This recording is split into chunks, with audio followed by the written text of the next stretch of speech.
கும்பம் ராஜ வாழ்க்கை ஆரம்பம். என்ன மாதிரி வாழ்க்கை வாழ போறோம் இந்த செப்டம்பர் மாதம்? வாழ்க்கையில ஏதாவது ஒரு முன்னேற்றம் வரப்போதா? ஏதாவது ஒரு நல்ல விஷயம் நடக்கிறதுக்கு வாய்ப்பு இருக்கா? எங்க லைஃப்ல ஏதாவது ஒரு வெளிச்சம் பிறக்குமா? இப்படியே இருளே மூழ்கிடுவோமா? நல்லது நடக்கும் அப்படின்ற ஒரு நம்பிக்கை உங்களுக்கு இருக்கோ இல்லையோ, எனக்கு நிறையவே இருக்கு. வாங்க இந்த வீடியோல நம்ம அதை பத்தி தான் பேச போறோம். அதை பத்தி தான் ரொம்ப டீட்டெயில்டா டிஸ்கஸ் பண்ண போறோம், தெரிஞ்சுக்கலாம். அதுக்கு முன்னாடி நம்மளுடைய சேனலை நீங்க இன்னமும் சப்ஸ்கிரைப் பண்ணாதவங்க தொடர்ந்து பார்த்துட்டு இருக்கீங்க. நீங்களும் நிறைய வீடியோ பார்த்துட்டு இருக்கீங்க. சப்ஸ்கிரைப் பண்ணி எங்களுக்கு மற்ற அஸ்ட்ராலஜர்ஸ் நிறைய பேர் இருக்காங்க நம்ம சேனல்ல, தொடர்ந்து அவங்களுக்குமான ஆதரவை நீங்க கொடுத்துக்கிட்டே இருங்க. நீங்க என்ன ராசியில பிறந்தீங்க, என்ன நட்சத்திரத்துல பிறந்தீங்க அப்படின்றத கீழே கமெண்ட் பண்ணுங்க. கண்டிப்பா நான் தெரிஞ்சுக்கிறேன்.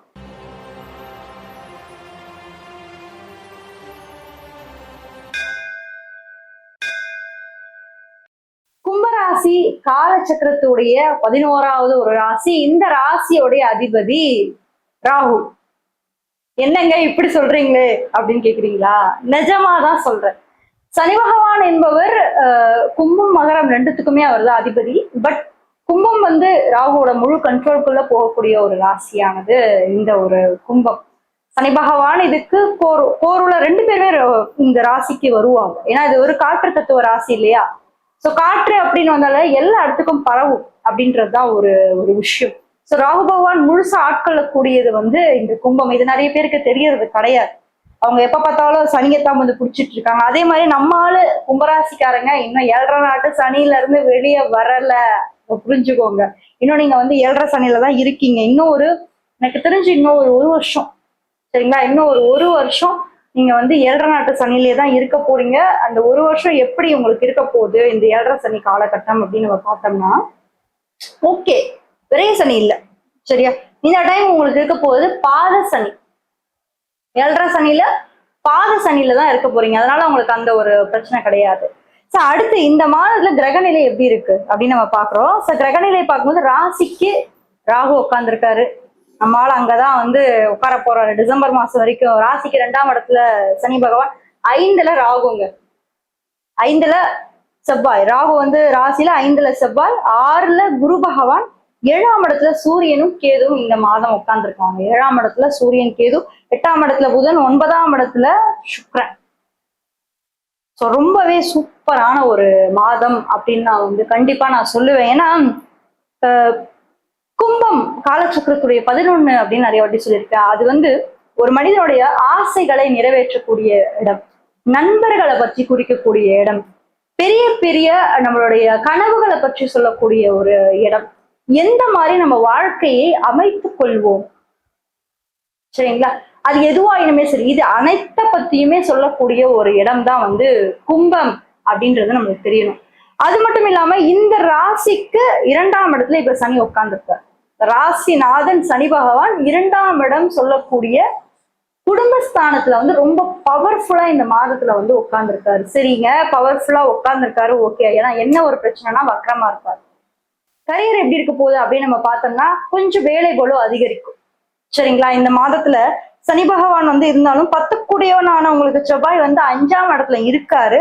சனி பகவானோட பார்வை வந்து உங்களுக்கு 4ஆம் வீட்டுல வந்து விழுறதுனால நிச்சயமா வீட்டுக்காக நிறைய உழைக்கக்கூடிய ஒரு மாதம் தான் இந்த ஒரு செப்டம்பர் மாதம். வேலை பலுவா இன்க்ரீஸ் ஆகும்.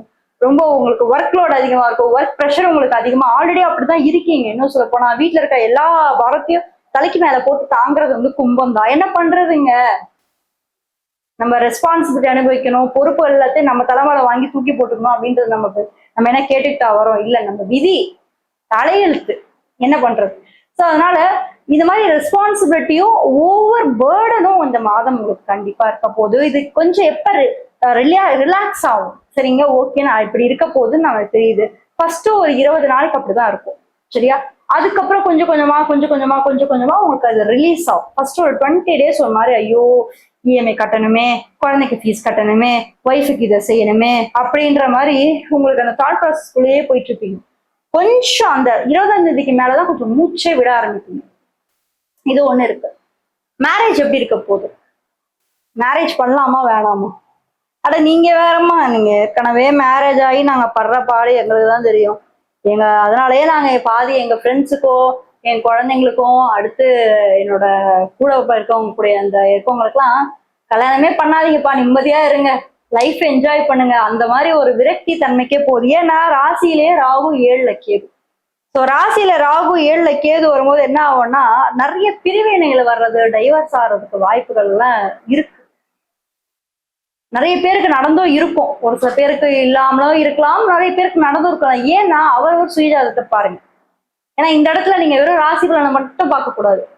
உங்களுக்கு நல்ல தசை இருக்கு, கஷ்டத்தையே கொடுக்காத ஒரு தசை இருக்கு அப்படின்னா கணவன் மனைவி அனுசரிச்சு போய் அந்த கஷ்டத்தையும் பட்டாலும் பரவாயில்ல, நான் உன்னை விட்டு தர மாட்டேன், நீ என்னை விட்டு தர மாட்டேன்னு வாழ்ந்தவங்க நிறைய பேர் இருக்காங்க.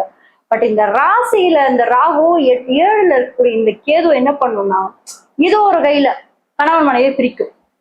இல்ல கணவன் இந்த ஊர்ல இருப்பாரு, ரொம்ப தூரம் போய் வேலை செய்வாரு, மனைவி இங்கதான் இருப்பாங்க, பெத்தவங்களை விட்டுட்டு வேற எங்கேயோ ஒரு தூரமா வேற இடத்துக்கு போயிடுவாங்க, குடும்பத்தையே கூட விட்டுட்டு எங்கேயாவது ஒரு தூரத்துக்கு எங்கேயாவது போவாங்க. கேட்டா கரியரு, பணம் சம்பாதிக்கணும், அந்த மாதிரி ஏதோ ஒரு ரூபத்துல பிள்ளைங்களை விட்டோ இல்ல குடும்பத்தை விட்டோ ஏதோ ஒரு அந்த டிஸ்டன்ஸ் கிரியேட் ஆகும். அந்த ராகு கேது அப்படின்றது ஒரு டிஸ்டன்ஸ் தான், அது பார்த்துக்கோங்க. அடுத்து சூரியன் கேது வர இருக்கு 7ஆம் இடத்துல.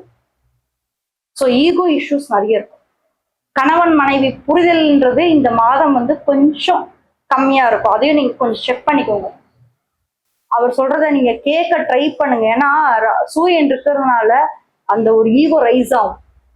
சரியா? அந்த ஒரு பெட்டர் அண்டர்ஸ்டாண்டிங் வரணும்னா அதை கொஞ்சம் நீங்க காம்ப்ரமைஸ் பண்ணி போனீங்கன்னா மட்டும்தான் அவங்கள புரிஞ்சு நீங்க நடந்துக்க முடியும். இல்லை அப்படின்னா சண்டை சச்சரவு சின்னதா ஆரம்பிக்கும், சின்னதா பேசி இப்ப ஒரு ஆர்குமெண்ட் போவோம். அது பாத்தீங்கன்னா ஒரு 3-4 மாசத்துல டைவர்ஸ் வரைக்கும் கொண்டு போவோம். ஒரு சின்னதா அது சொல்லுவாங்கல்ல, கடுகு சிறுசாலும் காரம் கொள்ளாது அப்படின்ற மாதிரி இருக்குங்களா. இந்த ஒரு காலகட்டம் உங்களுக்கு அப்படிதான் இருக்கு.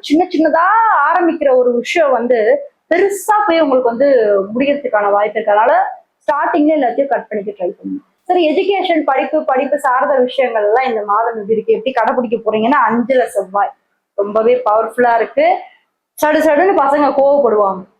சரிங்களா? பேரண்ட்ஸ் நீங்க தான் கொஞ்சம் பக்குவமா பேசி குழந்தைங்களுக்கு புரிய வைக்கணும். நீங்களும் அவங்கள மாதிரி கோவப்பட்டு அவங்க இது பண்ணணும்னு நினைக்காதீங்க. ஏன்னா 5ல செவ்வாய் இருக்கிறதுனால ரொம்பவே பாத்தீங்கன்னா பிடிவாதம் இருக்கு. ரொம்பவே படிக்க மாட்டேன்னு அடம் பிடிப்பாங்க. ரொம்ப ஃப்ரெண்ட்ஸோட ஊர் சுத்துறது அதிகமா இருக்கும். விளையாட்டுத்தனமா இருப்பாங்க. இந்த மாதத்துல 20ஆம் தேதிக்கு அப்புறம் கொஞ்சம் சரியாயிடுவாங்க. சரிங்களா? பெருசா ஒண்ணும் கெடுதல் நடக்கிற மாதிரிலாம் இந்த மாதம் இல்லை. இந்த மாதம் உண்மையிலே சொல்ல போனா ரொம்பவே நல்லாதான் இருக்கு. எப்பயுமே இல்லாத ஒரு அமைப்பு இந்த மாதம் உங்களுக்கு அமையுது. எடுத்த காரியம் பெருமளவு வெற்றி அடையக்கூடிய ஒரு மாதம். ஏன்னா சனி வக்கரமா இருக்கிறதுனால நிறைய விஷயம் யோசிச்சு செயல்படுவீங்க. உடனே இறங்க மாட்டீங்க. பொதுவாவே கும்பத்துக்கு பொறுமை அதிகம். அதனால இப்ப வக்கரமா வர இருக்கிறதுனால இன்னும் பொறுமைசாலிகளா மாற்றி உங்க வாழ்க்கையில நிறைய மாற்றங்களை சனி பகவான் நிச்சயமாக ஏற்படுத்தட்டும். மகர ராசி தெரிஞ்சுக்கணும்னா இந்த வீடியோல ஃபர்ஸ்ட் கமெண்ட்ல ஃபர்ஸ்ட் லிங்க்ல கொடுத்துருக்கேன், மறக்காம அதையும் போய் செக் பண்ணுங்க. உங்களுக்கு என்கிட்ட பர்சனல் கன்சல்டேஷன்ஸ் வேணும், உங்களோட சுய ஜாதகத்துல திருத்தணும் அப்படின்னு நினைச்சுன்னா கீழே இருக்க வாட்ஸ்அப் நம்பர் மூலமா என்ன நீங்க தொடர்பு கொள்ளலாம். உங்களுக்கு இந்த வீடியோ யாருக்காவது ஷேர் பண்ணி ஹெல்ப் பண்ணணும்னு நினைச்சீங்க அப்படின்னா மறக்காம ஷேர் பண்ணி ஹெல்ப் பண்ணுங்க. தேங்க்யூ.